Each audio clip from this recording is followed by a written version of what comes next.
होने दिया ना बीच में। बोले बोले बोले नाम बताइए, बोलो। हाँ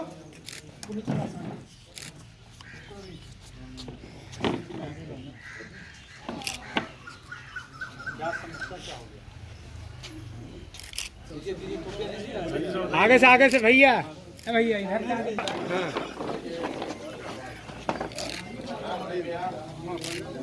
अरे हीरा भैया नीचे और फैल जाते तो और अच्छा था। पहले सब दवाई और लोग आ रहे ना। अजय भैया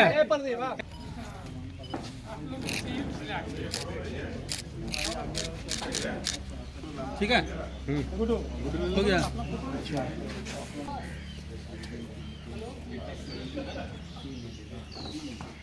ठीक है के संकल्प के द्वारा जो है विकास कार्यों में जो है अधिकतम 10% जो सीमा थी उसको हटाकर असीमित कर दिया गया। अब कोई भी संवेदक किसी कार्य में 20, 25, 30 या उससे भी अधिक जाके काम ले सकते हैं और सरकार को इस पर आपत्ति नहीं है। तो उसी के विरोध में हमने सुबह जो है प्राक्कलन समिति को दिया और अभी धनबाद विधायक श्री माननीय राज सिन्हा को दिए। इसके बाद इंद्रजीत महतो सिंदरी विधायक, लोकसभा सांसद श्री PN सिंह, उन लोग को भी देना है। और ये सारे जनप्रतिनिधियों को हम लोग अपनी तकलीफ से जो है अवगत करवाएंगे। ये कानून न केवल विकास के लिए जो है बाधित है बल्कि संवेदक की आय को भी ह्रास हो रहा है। साधारण मजदूरों को भी नियमित रूप से मजदूरी नहीं मिल पाएगी और कहीं से भी यह अनुकूल नहीं है। इसलिए इसको हटाकर पुनः पुराना नियम को बहाल किया जाए। इसी संबंध में हम लोग अभी माननीय विधायक धनबाद से मिलने आए हैं। इसके बाद आगे पुराना नियम जो है वो 10% था और किसी भी अनुसूचित दर जिस पर प्राक्कलन बनता है उसमें संवेदक का प्रॉफिट के रूप में 10% ही रखा जाता है। तो कोई 20%, 25% लेस जाकर कैसे काम कर सकता है। रॉयल्टी भी अभी 2.5 से 3 गुना बढ़ गई है, बालू भी किलो से मिल रहा है। तो ऐसी सारी परिस्थितियों में कोई 20%, 25% लेस जाकर काम करेगा तो कहीं ना कहीं जो है वो विकास के साथ बेईमानी ही होगी। और जिस तरह से यूपी में घटना घटी, शमशान से गिरने से 20-25 आदमी मर गए, तो झारखंड में भी ऐसी घटना हो सकती है, इस पर इनकार नहीं किया जा सकता है।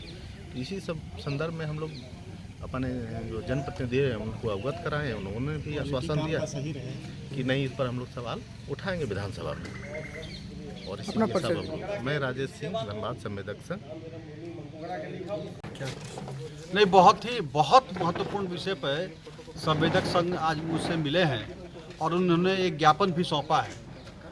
यह ऐसा विषय है कि विकास के कार्य जो हो रहे हैं उसके क्वालिटी इस पर पूरी तरह से निर्भर है। क्योंकि अभी तक तो यह नियम था कि टेंडर में 10% बिलो पर आप जाके टेंडर डाल सकते हैं, क्योंकि माना जाता है कि 15% तक में उसमें संवेदक को बचत होता है किसी भी कार्य में, तो 5% भी संवेदक अपना बचाएगा। लेकिन अभी सरकार ने कर दिया कि आप किसी भी स्तर तक नीचे जा कर के आप टेंडर ले सकते हैं।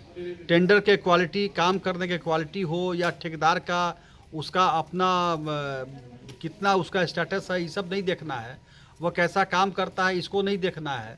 उसकी कार्य क्षमता कैसी है या उसके आर्थिक स्थिति कैसी है, इस पर कोई विचार नहीं। सिर्फ अगर कोई ठेकेदार यह कह दे कि मैं मुफ्त में काम कर दूंगा सरकार को, तो वो कार्य कर सकता है, उसको टेंडर अलॉट होगा। और ये सीधी यह हम लोग मान रहे हैं और ये बिल्कुल प्रैक्टिकल है, या प्रैक्टिकल एस्पेक्ट है किसी भी काम का, कि कोई भी आदमी काम करता है, अगर रोजी रोटी उसके कैसे चलेंगे जब तक कि वो 2 पैसा नहीं कमाएगा। तो इसलिए ये कार्य के इससे क्वालिटी जो है, कार्य का जो गुणवत्ता है, वह इस निर्णय से प्रभावित होगा। तो इसलिए सब लोग आए हैं मेरे पास कि ये कहीं ना कहीं से अव्यवहारिक निर्णय है सरकार का। यह सोच जो है वह कार्य की क्षमता, कार्य प्रणाली को, कार्य की गुणवत्ता को, ठेकेदार के कार्य करने की क्षमता को वो खराब करेगी। और इसलिए मुझे भी लगता है कि यह वास्तविक बात है। कोई भी आदमी मुफ्त में सरकारी काम, वो अपना घर का तो काम करता ही नहीं है बिना किसी फ़ायदे के, तो सरकारी काम कहाँ से करेगा।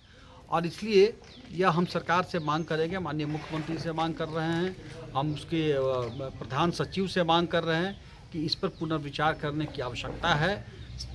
संवेदक की काम की क्वालिटी कैसी है, उसका आर्थिक आधार कैसा है, उसके कार्य करने के उसकी जो प्रतिष्ठा है वो कैसी है, इस सब को भी देखा जाए। और अधिक से अधिक 10% जो लो में टेंडर डालने का जो एक परंपरा है उससे आगे न बढ़ाया जाए, यह हम मांग करेंगे। और अब विधानसभा आएगा तो उसमें भी इस विषय को मैं रखूंगा।